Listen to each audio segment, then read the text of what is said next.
बिस्मिल्लाहिर्रहमानिर्रहीम। अस्सलाम वालेकुम।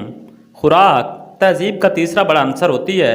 हमारे नबी करीम सल्लल्लाहु अलैहि वसल्लम की बेहतरीन ज़िंदगी के 40 असूलों में से 7 असूल सिर्फ़ खाने से मुतल्लिक़ हैं। इन असूलों में से कुछ पर बात करेंगे। आप सल्लल्लाहु अलैहि वसल्लम ने फरमाया, गर्म खाने पर फूंक से ठंडा ना करो, पंखा इस्तेमाल किया करो। जब हम गर्म खाने को फूंक मारते हैं तो हमारे मुंह के बैक्टीरिया खाने को जहरीला बना देते हैं। फरमाया, खाते हुए खाने को सूंघा ना करो। खाने को सूंघना बद तहजीबी भी होती है और इसकी खुशबू नाक के अंदर मौजूद सूंघने के खुलियों और फेफड़ों की दीवारों को भी ज़ख्मी कर देती है। हमें छींक भी आ सकती है और ये सारे खाने को बर्बाद कर सकती है। अपने खाने पर उदास ना हुआ करो। हम अमूमन खाने की मिकदार क्वालिटी पर उदास हो जाते हैं। हम हमेशा खाते वक्त दूसरों की प्लेट की तरफ देखते हैं। ये आदत हमारे अंदर नाशुक्री पैदा करेगी। फरमाया, मुंह भर कर ना खाओ। हमारा मुंह खुराक के हाजमे का आधा काम करता है, बाकी मैदा सर अंजाम देता है। हम जब मुंह भर लेते हैं, ज़बान और दांतों को अपना काम करने के लिए जगह नहीं मिलती। हम जल्दी जल्दी निगलने पर मजबूर हो जाते हैं। मैदा ये जिम्मेदारी कबूल नहीं कर पाता और हम बदहज़मी का शिकार हो जाते हैं। हमारे प्यारे हबीब सल्लल्लाहु अलैहि वसल्लम हमेशा छोटा लुकमा लेते थे। आधा मैदा भरने के बाद हाथ खींच लेते थे। आप सल्लल्लाहु अलैहि वसल्लम पूरी ज़िंदगी सेहतमंद रहे।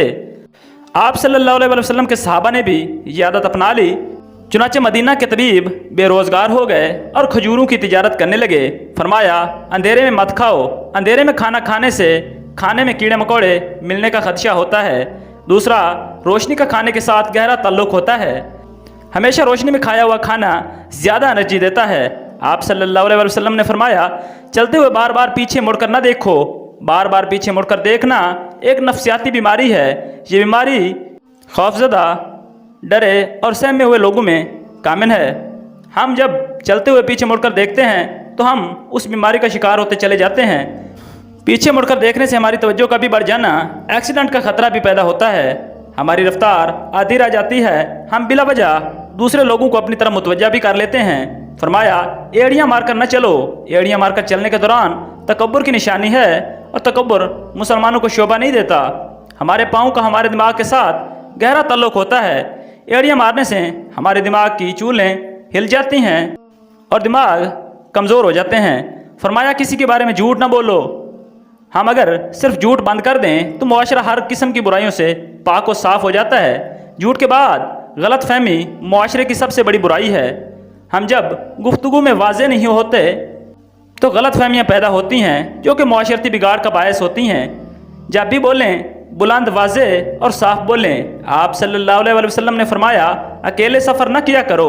अकेला आदमी खौफज़दा भी रहता है, परेशान भी हो जाता है और अमूमन हादसों का शिकार भी हो जाता है। तहकीक से साबित हुआ, सफ़र के दौरान अकेले आदमी ज़्यादा लुटते हैं, ज़्यादा जल्दी बीमार होते हैं और गलत फ़ैसले करते हैं।